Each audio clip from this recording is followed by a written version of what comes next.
बिस्मिल्लाहिर्रहमानिर्रहीम। अस्सलाम वालेकुम नाज़रीन, आप यूट्यूब चैनल देख रहे हैं। मैं इमरान खान हूँ। ईरान ने एक दावा किया है और ये ईरानी मीडिया का अब तक का सबसे बड़ा दावा है। इस दावे के मुताबिक एक वीडियो भी जारी की गई है और इस वीडियो में जो दिखाया गया और जो दावे में बताया गया वो ये है कि एक मिसाइल ईरान ने दागा है और वो जाकर बराह रास्त मुसाद और फौजी इंटेलिजेंस के मराकज को लगा इसराइल पे, और इससे इसराइल की तारीख का सबसे बड़ा हमला करार दिया जा रहा है। ये अभी दावा है, इसकी तफसीलात हमारे सामने आएंगी तो मैं चीजें आपके सामने रख दूंगा, लेकिन ये वीडियो मेरे सामने मौजूद है। इस वीडियो को मैं देख रहा हूं तो ये नाजरीन अब तक का एक बड़ा हमला रिपोर्ट हुआ है। अभी कुछ कह नहीं सकते क्योंकि जंग के दिनों में आपको पता है कि दोनों तरफ से बाद का झूठी खबरें या ऐसी खबरें आ रही होती हैं जिन्हें प्रोपेगेंडा टूल के तौर पर इस्तेमाल किया जा रहा होता है, लेकिन बहुत सारी चीजों की तस्दीक हो जाती है। जैसा कि मैंने आपको खबर दी थी कि सऊदी अरब में एक बहुत बड़ा अटैक हुआ है प्रिंस सुल्तान एयरबेस के ऊपर और उसमें अमेरिकी तैयारे तबाह हुए हैं, लेकिन मैंने आपको ये कहा था कि इसकी कंफर्मेशन आएगी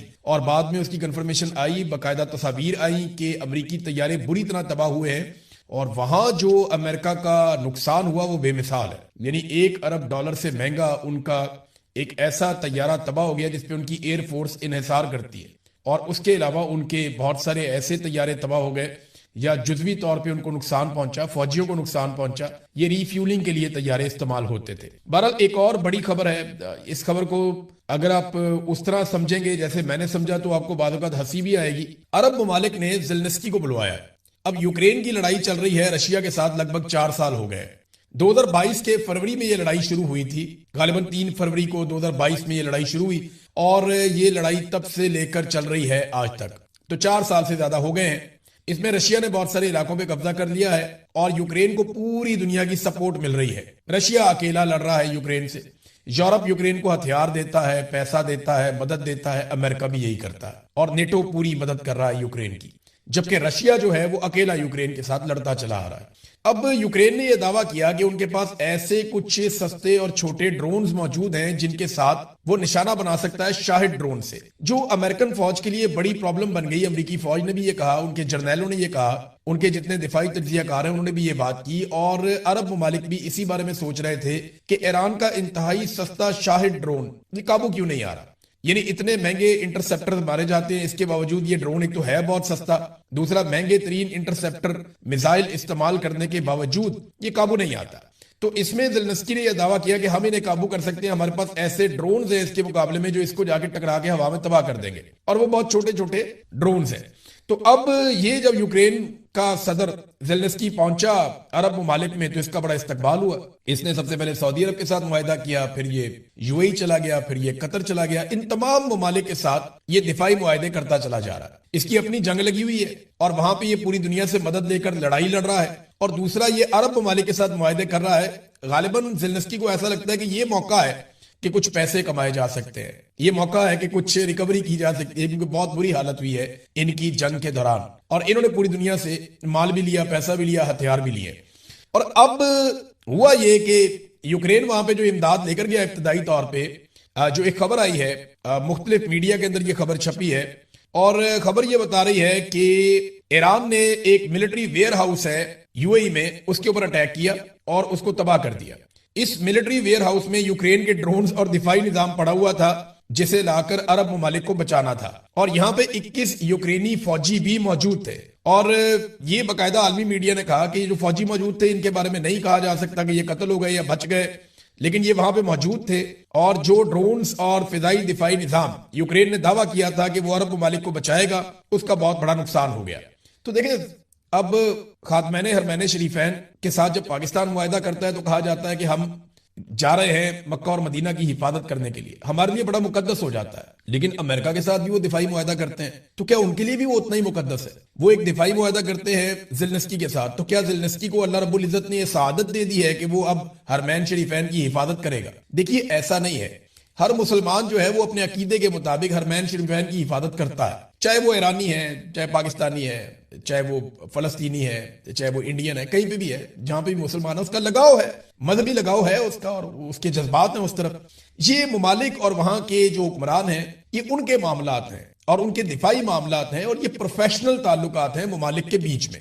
तो इसको मजहब का टच दे के पाकिस्तानियों को हमेशा बेवकूफ बनाया गया। कभी कश्मीरियों का, हमारे मुसलमान बहन भाई ज्यादती हो रही है, हम कश्मीर आजाद करवाने जा रहे हैं। 70 साल हो गए सुन सुन के कश्मीर उधर ही है, और इतना बजट हमने दे दिया, इतना हमने खून पसीना अपना पेट काट काट के इतने हथियार बना लिए, कश्मीर का 1 इंच फतह नहीं हुआ। फिर इसी तरह अगर आप देखें कि फलस्तीन के बारे में हमें बार बार कहा गया कि जेरूशलम को फतह करेगी पाकिस्तानी फौज, और अब पाकिस्तानी हुकूमत की जानिब से अर्जी डाली गई है मार्को रूबियो के बकौल कि हम गाजा में अपनी फौज को भेजना चाहते हैं और उस फोर्स का हिस्सा बनाना चाहते हैं जो वहां मौजूद फलस्तीनियों को निहत्ता करेगी और इसराइल की हिफाजत की जमानत देगी। बहरहाल ये जो ड्रोन्स हैं ज़ेलेंस्की के, इनके बारे में जर्मनी की जो फौजी की आदत है और जो जर्मनी की सियासी की आदत है, उन्होंने बड़ा मजेदार स्टेटमेंट दिया। उन्होंने कहा जी ये तो ऐसे ड्रोन्स हैं छोटे छोटे बड़े मामूली, जिन्हें हाउस वाइफ बना सकती हैं, ये कोई ऐसी टेक्नोलॉजी नहीं है जिसके ऊपर फख्र किया जा सकता है या कोई बड़ी करामत हो। बहरहाल ज़ेलेंस्की ने सौदा बेचना था, उसने अपना सौदा वहां पे भी बेचा है जाके अरब ममालिक को। बहुत सारे लोग और बेच गए तो ये क्यों ना बेच जाए,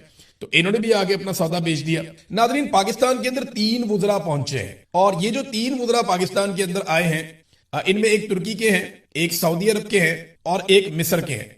पाकिस्तान के अंदर कई लोगों ने जमीन आसमान के कलाबे मिला दिए हैं कि इन वुज़रा के आने से दुनिया में तब्दीली आ गई है, पाकिस्तान को लीडिंग रोल मिल गया है, अब पाकिस्तान ये करेगा, पाकिस्तान वो करेगा, बहुत सारी चीजें जो है वो पाकिस्तान में दावे किए जा रहे हैं। तो बड़ी अच्छी बात है, पाकिस्तान को किरदार अदा करना चाहिए, पाकिस्तान किरदार अदा कर भी सकता है, ऐसा नहीं है कि पाकिस्तान ये नहीं कर सकता, ये एक हकीकत है। और पाकिस्तान की पूरी कोशिश है कि लड़ाई से बच जाए, क्योंकि अगर पाकिस्तान को इस लड़ाई में उतरना पड़ा तो पाकिस्तान की अवाम पाकिस्तान की मिलिट्री एस्टेब्लिशमेंट के खिलाफ हो जाएगी, वो पहले ही खिलाफ है, तो रद्द-ए-अमल बड़ा शदीद आएगा। अभी मैं चल के आपको आगे बताता हूं, लेकिन देखिए ना, जो लोग आज गेम उठा के रखी हुई है जिन्होंने कि पाकिस्तान को लीडिंग रोल मिल गया, पाकिस्तान फ्रंट से लीड कर रहा है, पाकिस्तान दुनिया का लीडर बन गया। यार जब पूरी दुनिया के वज़राए खारजा मुस्लिम उम्मा के पाकिस्तान में आए थे, ये तस्वीर देखे ना आप, ये तस्वीर है, ये देखें 48 ममालिक के जो वज़राए खारजा हैं वो पाकिस्तान में आए थे, और ये 1 साल में 2 मरतबा हुआ था, और चीन का वज़ीर खारजा भी पाकिस्तान में मौजूद था। इस वक्त तो वो लोग कह रहे थे कि ये कुछ भी नहीं हो रहा, इससे क्या फर्क पड़ता है।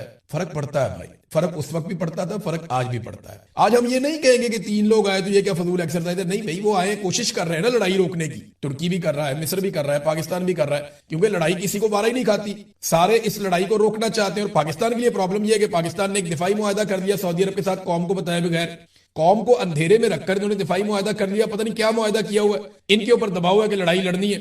डोनाल्ड ट्रंप अरब ममालिक पे जब जब दबाव डालते हैं कि इस लड़ाई में मेरा साथ दो, तो अरब ममालिक ये चाहते हैं, यानी जो हुकूमत है यूएई की, वो ये चाहती है कि ईरान के साथ लड़ाई हो जाए तो हो जाए, और दीगर ममालिक भी ये चाहते हैं। मिसाल के तौर पे कतर जो है वो गुरेज करता है, लेकिन कतर के बिल्कुल साथ बहरीन जो है उसका और तरह का अंदाज है, उर्दन का और तरह का अंदाज है। लेकिन ये सारे ममालिक ट्रंप को ये बता चुके हैं कि सऊदी अरब के बगैर हम इस लड़ाई में उतरने वाले नहीं है, तो आप सऊदी अरब को मनाएं। तो ट्रंप ने सऊदी अरब के बादशाह के बारे में, या मोहम्मद बिन सलमान जो प्रिंस हैं, उनके बारे में जिस किस्म के अल्फाज इस्तेमाल किए, वो फ्रस्ट्रेशन यहीं से निकली है कि तमाम अरब ममालिक कह रहे हैं कि हम सऊदी अरब के बगैर लड़ाई में नहीं जा सकते।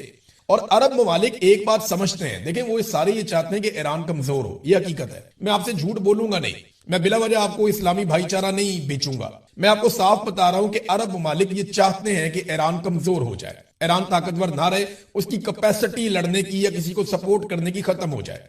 ये अरब ममालिक बिल्कुल ये चाहते हैं, लेकिन वो अपनी चाहत के लिए खुद लड़ना नहीं चाहते। वो ये चाहते हैं कि ये काम कोई और कर दे उन्हें। हाँ, वो पैसे देने के लिए तैयार है, वो अड्डे देने के लिए तैयार है, उन्होंने बेशुमार डॉलर दिए, अरबों डॉलर दिए, उन्होंने अपने अड्डे दिए, उन्होंने फैसिलिटेट किया है, लेकिन वो इस लड़ाई को लड़ना नहीं चाहते, वो खुद सामने आना नहीं चाहते। और देखें वो इसकी एक और रीजन भी है ना, इसके ऊपर एक अवामी रद्द-ए-अमल भी आएगा कि खलीजी ममालिक या गल्फ के ममालिक जो हैं वो इसराइल के साथ मिलकर ईरान पे हमलावर हों, तो एक अवामी रद्द-ए-अमल वहां भी आएगा, और पाकिस्तान अगर शामिल हो जाएगा तो पाकिस्तान के साथ भी आएगा। अब खलीजी ममालिक ने ट्रंप को साफ बताया कि सऊदी अरब के बगैर हम इस जंग में नहीं जाएंगे, और सऊदी अरब गुरेज कर रहा है, और उसकी एक बड़ी वजह जो है वो तुर्की, मिस्र और पाकिस्तान है। वो सऊदी अरब को एंगेज कर रहे हैं कि नहीं, आपने इस लड़ाई से अपने आप को बचाना है। देखिए, अमेरिकी दिफाई निजाम जिन मामलात को नहीं संभाल सका, पाकिस्तान का दिफाई निजाम क्या वहां पे बेचता है, हम कैसे संभालेंगे? हमारे यहाँ पे इंडिया ने मिसाइल मारे थे, वो आकर गिरे थे हमारे अड्डों के ऊपर, हम उन्हें नहीं रोक पाए थे, उनके तैयारे हमने गिराए, बड़ी कामयाबी थी। लेकिन हमारा फिजाई दिफाई निजाम वैसा नहीं है कि हम सऊदी अरब को प्रोटेक्ट करें वहां जाके। वो अमेरिका का दुनिया का नंबर 1 है, रशिया और अमेरिका के पास है ना दुनिया के टॉप के। अब चाइनीज जो है वो तो अभी तक प्रॉपर तरीके से कभी टेस्ट ही नहीं हुए, तो इनके पास नंबर 1 है। और ये नहीं बचा सके, अमेरिका और इसराइल नहीं बचा सके अरब ममालिक को, तो फिर पाकिस्तान कैसे बचाएगा? पाकिस्तान ये कर सकता है कि जाके ईरान के ऊपर हमला कर दे। अब उस हमले के नतीजे में जो पाकिस्तान के अंदर होगा वो पाकिस्तान की एस्टेब्लिशमेंट अच्छी तरह जानती है। तो अमेरिका के डोनाल्ड ट्रंप जो है वो मामले की संगीनी को समझ नहीं रहे, और समझने से शायद कासिर है, वो लगातार गलतियां कर रहे हैं और दुनिया को एक खतरे की तरफ धकेलते चले जा रहे हैं। डोनाल्ड ट्रंप बिल्कुल वैसे ही रिएक्ट कर रहे हैं जैसे पाकिस्तान की मिलिट्री एस्टेब्लिशमेंट ने किया। पाकिस्तान की मिलिट्री एस्टेब्लिशमेंट ने सिर्फ अपनी जाती बका और अपने फायदे और अपने इक्तदार और अपनी ताकत के बारे में सोचा और पाकिस्तान को तबाही और बर्बादी से दो चार कर दिया, हर चीज को उधेड़ के रख दिया, सिर्फ अपने आप को बचाया। डोनाल्ड ट्रंप भी अपने आप को, अपनी सियासत को बचाने के लिए अमेरिका को और पूरी दुनिया को खतरे में डाल रहा है। अमेरिका की चौधराहट तो उसने मलियामेट कर दी है, अब पूरी दुनिया को एक खतरे में डाला हुआ है और दुनिया इस खतरे को समझ रही है। दुनिया में जितने समझदार लीडर हैं, जितने बड़े लोग हैं, जितने लोग दिफा को समझते हैं, वो सारे लोग लगातार ये कह रहे हैं कि आप आग से खेल रहे हैं। अगर ये जंग फैल गई तो ममालिक ने पहले से तय किया हुआ है कि कौन कहां खड़ा होगा, और कई ममालिक ने तय किया हुआ है कि उन्हें किस सूरत में न्यूट्रल रहना है, इस लड़ाई से बाहर रहना है। अगर ये लड़ाई फैल गई तो ये लड़ाई बहुत लंबी जाएगी और पूरी दुनिया को इसका खुमियाजा भुगतना पड़ेगा। देखिए, खलीजी ममालिक का नुकसान कोई छोटा नहीं है। आबनाए हुर्मत से क्या कुछ गुजरता है इसका अंदाजा आप यहां से लगा लें। एक साबिक सफीर हैं जोहर सलीम साहब, उन्होंने ये इंफॉर्मेशन दी है। मारिया मेमन साहबा के साथ बैठे थे, उन्होंने ये इंफॉर्मेशन दी। उन्होंने कहा जी यहाँ खाली तेल नहीं गुजरता, दुनिया का 20% तेल तो चलो यहां से गुजरता है, दुनिया की 31% गैस भी यहीं से गुजरती है आबनाए हुर्मत से। दुनिया का 34% फर्टिलाइजर जो खाते हैं वो भी यहां से गुजरती हैं और ये भी रुकी हुई हैं। और अगर ये मामला ऐसे ही रुके रहते हैं तो दुनिया में कहत आ सकता है। बहुत सारे ममालिक का इन्हिसार है इस फर्टिलाइजर के ऊपर, इस फ्यूल के ऊपर, इस गैस के ऊपर, और अगर ये नहीं जाता तो ज़रूरी जमीनों को बहुत नुकसान हो जाएगा और फूड सिक्योरिटी के प्रॉब्लम पैदा हो जाएंगे। अब मैं आपको एक चीज बताता हूं कि नुकसान एक्चुअली हुआ कितना, यानी ये जितने भी अरब ममालिक हैं इनका अब तक का जो नुकसान है वो कितने अरब डॉलर का है, ये तो वो मोटा मोटा तखमीना है जो मैं आपके सामने रखने वाला हूं। नंबर एक, इनका जो नुकसान हुआ वो इनकी जो बंदरगाहों की आमदन है उसका जो नुकसान है वो तकरीबन कोई 14.5 अरब डॉलर का नुकसान एक महीने की लड़ाई में हो गया। फिर इसके बाद तेल और गैस की जो बरामदात का नुकसान है वो लगभग 21.5 अरब डॉलर का नुकसान हो गया। हवाबाजी जो एविएशन और जो सियाहत का नुकसान हुआ है वो लगभग 40 अरब डॉलर का नुकसान हो गया। अच्छा, ये बड़े बड़े नुकसान आते हैं, अगर इनको आप देखें तो 75 से 80 अरब डॉलर का ये बहुत बड़ा नुकसान है एक महीने के अंदर, ये अरब ममालिक को, खलीजी ममालिक को हो गया। अब इसके अलावा जो उनकी गुडविल है, यानी यूएई के अंदर जिस तरह कीमतें नीचे गई हैं प्रॉपर्टी की, उनका रियल स्टेट का बहुत बड़ा बिजनेस है, लोग वहां से पैसा निकालकर भाग रहे हैं और ये अरबों डॉलर, ये नुकसान अलग है। यानी यूएई ने, पाकिस्तान एक गरीब मुल्क है, कमजोर मुल्क है, ज्यादा पैसा पाकिस्तान से नहीं जाता, तो यूएई ने पाकिस्तान के मामले में एक बैरियर लगा दिया था कि जो ज्यादा पैसा लेकर आए, अमीर आदमी हो, ताकतवर आदमी हो, इन्फ्लुएंशियल आदमी हो, उनके लिए वीजे मिल रहे थे। ज्यादातर पाकिस्तानियों के लिए उन्होंने वीजे बंद कर दिए थे। वजूहात अलग अलग हो सकती है, कुछ वजूहात है वहां जाके मांगना शुरू हो जाते हैं, कुछ वजूहात है वहां जाके फ्रॉड भी करते हैं लोग, कुछ वजूहात है वहां जाके प्रोस्टिट्यूशन और अजीबोगरीब धंधों में भी लोग अब अजीब अजीब कहानियां छोड़े। लेकिन यह है कि यूएई ने बहुत सारे पाकिस्तानियों के वीजे बंद कर दिए थे। बहुत सारे ऐसे लोग हैं जो बड़े काबिल एहतराम है, उन्हें वीजे नहीं मिल रहे थे, लेकिन अचानक से यूएई ने वीजे खोल दिए और अब पाकिस्तानियों को हैरानकुन तौर पे वीजे मिल रहे हैं। वजह यह है कि यूएई से लोग निकल रहे हैं और वो ये चाहते हैं कि लोग यूएई के अंदर दाखिल हों ताकि एक डाटा जारी किया जाए कि जनाब इन हालात के बावजूद बड़े पैमाने पर और बड़ी तादाद में लोग यूएई में आ रहे हैं। इसलिए एक दिन आपने देखा कि यूएई के जो बादशाह हैं वो निकले और कॉफी पीने के लिए मॉल ऑफ दुबई में गए थे और जाकर उन्होंने वहां पे कॉफी पी थी ताकि वो ये तासुर दें कि दुबई में कुछ नहीं होने जा रहा। और उसके बाद दुबई के एयरपोर्ट के ऊपर अटैक होता है और अभी भी दुबई के ऊपर अटैक्स हो रहे हैं। नाजरीन, एक खबर मैं आपको बताता हूं और देखें आप कितनी तकलीफदेह खबर है। अमेरिकी चैनल है CNN, उसकी टीम के ऊपर हमला किया, इसराइल की जानिब से हमला किया गया और उस हमले के नतीजे में इसराइली आर्मी चीफ ने फौज की पूरी बटालियन मुअत्तल कर दी कि जनाब CNN के सहाफियों पे हमला क्यों किया। ये एक फोटोग्राफर था और इसको पकड़ा, इसका कैमरा तोड़ा, इसके गले से पकड़ के इसको दबाया और 2 घंटे तक हिरासत में रखा इनकी टीम को। और इस 2 घंटे की कीमत, गले से पकड़ने की कीमत और एक कैमरा तोड़ने की कीमत, ये चुकानी पड़ी इसराइली फौज को कि आर्मी चीफ ने पूरी की पूरी बटालियन जो है वो मुअत्तल कर दी इसराइली फौज की, क्योंकि अमेरिकी मीडिया था। और अब आपको एक फैक्ट बताऊं मैं, ये अल जजीरा की रिपोर्ट है, CNN पे भी छपी है, बाकी तमाम बड़े मीडिया के ऊपर ये आ चुकी है। वो रिपोर्ट ये कहती है कि 2025 में टोटल दुनिया के अंदर 129 सहाफी कत्ल हुए, 129, उनमें से 2/3 यानी हर 3 में से 2 सहाफी इसराइल ने मारे। 84 जर्नलिस्ट यानी 65% से ज्यादा दुनिया के सहाफी 2025 में इसराइल ने कत्ल किए। लेकिन आज तक इस बारे में कुछ भी नहीं हुआ। अभी हाल ही में ये तस्वीर देखें आप, दो जर्नलिस्ट हैं, ये लबनान के अंदर शहीद कर दिए गए। एक और जर्नलिस्ट है इनके साथ, वो भी शहीद कर दिए गए।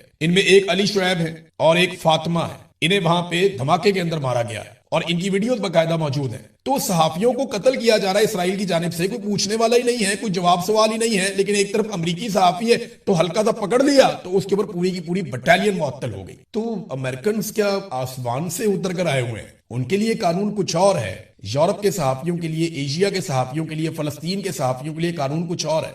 हमारे CNN के दोस्तों को, BBC के दोस्तों को, बाकी जितने दुनिया के अंदर सहाफी काम कर रहे हैं, उन्हें यह देखना चाहिए कि सहाफी सहाफी होता है, वो अपना काम कर रहा होता है, उसके साथ जुल्म को रोकना चाहिए। पाकिस्तान के अंदर ये जुल्म लगातार हो रहा है, मैं इसका निशाना बना, बहुत सारे और सहाफी लगातार इसका निशाना बनते रहते हैं, अभी भी बन रहे हैं। वो जो ड्रॉप साइड के सहाफी हैं वकास अहमद साहब, उनके घर पे पंजाब पुलिस कराची में भिजवा दी गई और उनके माँ बाप को हरासा किया गया। कितनी बड़ी ज्यादती है। उनका बेटा पाकिस्तान जा नहीं सकता, वो अपनी जर्नलिज्म की वजह से पाकिस्तान से दूर है और वो अपना काम कर रहा है अगर, तो उसके वालिदैन को हरासा कर रही है पुलिस जाके और उनसे जबरदस्ती दस्तखत करवा रही है कि अगर कुछ भी हुआ या कोई खबर देता है तो हम जिम्मेदार होंगे। वो बेचारे सादा लोग हैं, वो छोटे भाई के ऊपर दबाव डाल दिया, माँ बाप पे दबाव डाला, उनसे दस्तखत करवा लिए। अब वकास अहमद डट गए आगे से। उन्होंने एक तो वो ट्वीट कर दिया, उन्होंने दिखाया जनाब ये मेरे माँ बाप से, मेरे भाई से जबरदस्ती इन्होंने लिखवाया पुलिस वालों ने, और ये इसलिए किया गया कि मरियम सफदर के बेटे जुनेद सफदर के बारे में वकास अहमद साहब ने ये खबर दी थी कि जो अय्याशी वाला 11 अरब रुपए का तैयारा खरीदा गया था गल्फ स्ट्रीम का,